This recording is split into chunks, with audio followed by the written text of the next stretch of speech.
may doctor na dumating. And then, kinausap ng mama ni Yusek Lopez, yung doktor, nag-usap sila. Nagbigay ng instructions yung nanay kasi siya yung next of kin. Pero nagsabi yung nanay kanina na since wala siya physically sa Manila, can I just take care of her daughter. Tapos,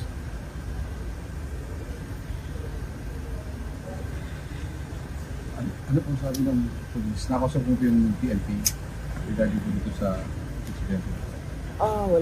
wala pa. But we really plan to file cases. Walang tumulong sa amin kanina doon. We did not know if it was a heart attack.